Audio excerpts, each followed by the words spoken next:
Hong Kong, Bai Shikao has a debt problem that is bigger than his paycheck, and that's a problem for the rest of China, too.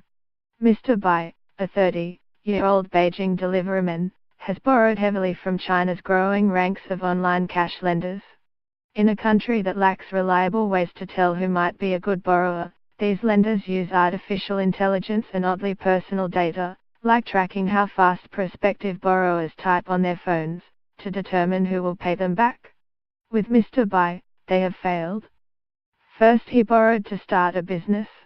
When that went bust, he borrowed to bet on coal, rapeseed oil and sugar on China's futures markets. Soon Mr. Bai began borrowing from one lender to pay another. Today, Mr. Bai is more than $5,000 in debt, on a paycheck of less than $600 a month. It's like gambling, said Mr. Bai, a university dropout who has cycled through a series of menial jobs like security guard and waiter.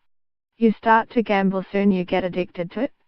With more than $100 billion worth of loans and rising worries among Chinese consumers about privacy, Beijing is moving to rein in a freewheeling, well-funded boom in online personal loans. In November, the People's Bank of China, the country's central bank, stopped companies and people from starting new online cash lending platforms.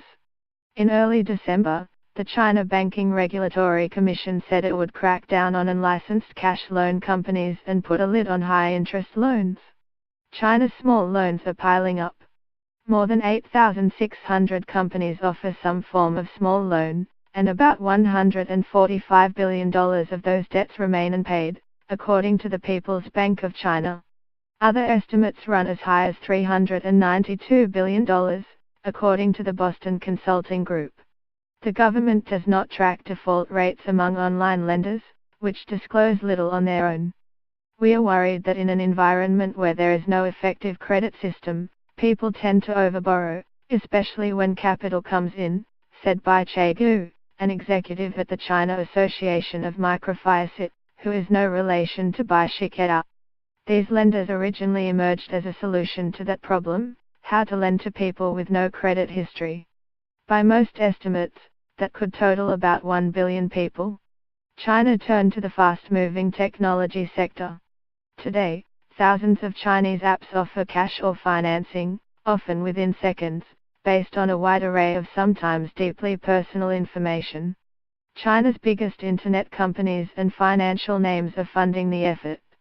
2 years ago, the central bank asked China's most successful internet companies, including affiliates of sophisticated online giants Tencent Holdings and the Alibaba Group, to create their own credit rating systems. Since then, it has declined to issue licenses that would formalize those systems, and officials have indicated in local news reports that the plan has fallen short of expectations. Last month, an Internet Financial Association affiliated with the People's Bank of China announced plans to start a system that would crunch data from China's big tech firms.